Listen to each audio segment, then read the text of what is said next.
Alors ça a commencé tout simplement quand il était très jeune, avec des pétards, parce qu'il a toujours traîné avec des gens qui étaient plus grands que lui. On va dire que, grosso modo, parce que moi j'étais très petite, donc je pourrais pas donner l'âge exact, mais je pense qu'il avait 13 ans, à peu près. Et du coup, voilà, il fumait des pétards, et au fur et à mesure, je pense que ça... je sais pas comment dire, mais ça s'est accentué, genre au niveau de l'intensité des drogues. C'est devenu des drogues de plus en plus dures.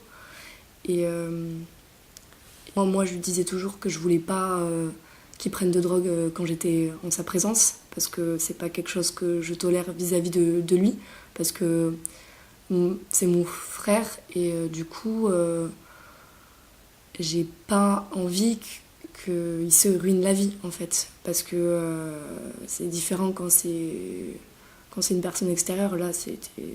Enfin, je le voyais pas avancer dans sa vie, pas de travail, des relations compliquées au niveau social, même avec les filles. Enfin, tout était très très compliqué parce que c'était une vie assez marginale dans laquelle il est toujours finalement. Et la drogue, ça aide pas. Et lui, il me disait, de toute façon, je fais ce que je veux. Si un jour je veux taper un rail devant toi, je le fais. Et t'as rien à dire. Alors du coup, on n'est pas du tout sur la même longueur d'onde. Et du coup, c'est très conflictuel entre nous. Et puis c'est une personne aussi qui a pas du tout confiance en lui. Et je pense que le fait qu'il prenait aussi beaucoup de cocaïne, ça le faisait avoir ce sentiment de toute puissance. Ça a été compliqué avec mes parents, parce qu'il était très violent, il était agressif.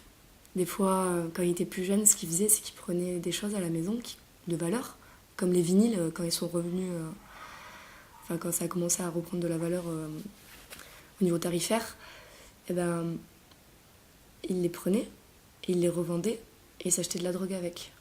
Ou les PlayStation, les Xbox qu'on avait, il les prenait, il revendait, il s'achetait de la drogue avec.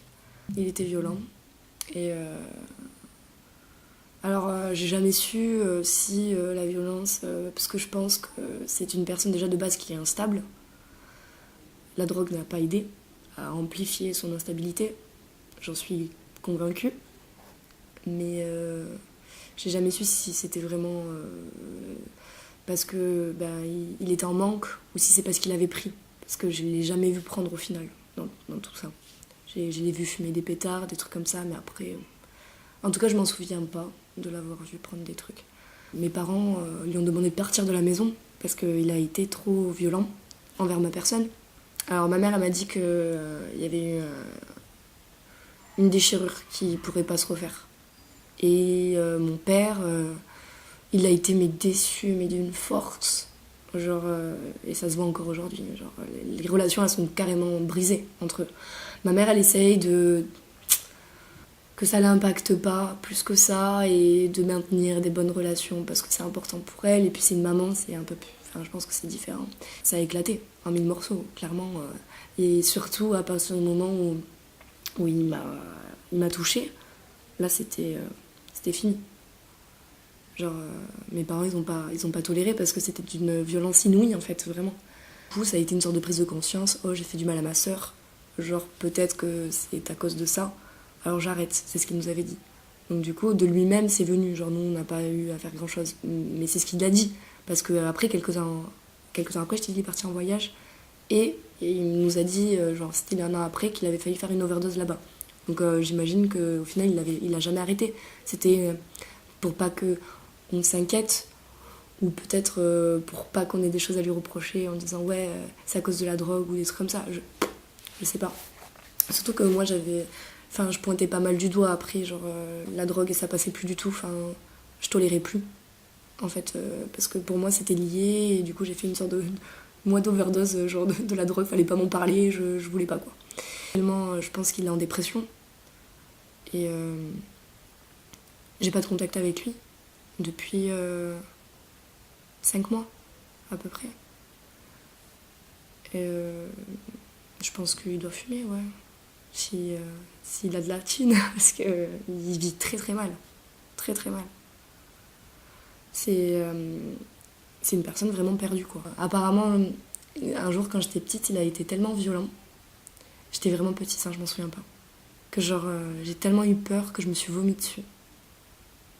J'étais toute petite. Ça n'a pas été facile, en fait, de vivre avec une personne qui n'est pas stable et qui, en plus, prend des drogues et qui ça empire son état. Moi, combien de fois j'ai dit, bon, stop là, on l'envoie en HP. On lui fait faire une désintox, stop. Genre, il a un problème. On l'a jamais fait. À aucun moment, genre, on l'a envoyé quelque part. Parce que c'était trop dur comme décision à prendre. Hôpital psychiatrique. Genre, c'est dur pour un parent de se dire, putain, mon gosse, genre, j'ai foiré un truc, tu te dis peut-être. J'ai essayé de lui donner une super bonne éducation et maintenant, il y a un hôpital. Mais ça, ils l'ont jamais fait. Et encore, avec ma mère, on en discutait il y a pas longtemps, j'ai dit, mais je suis désolée, mais vous auriez dû.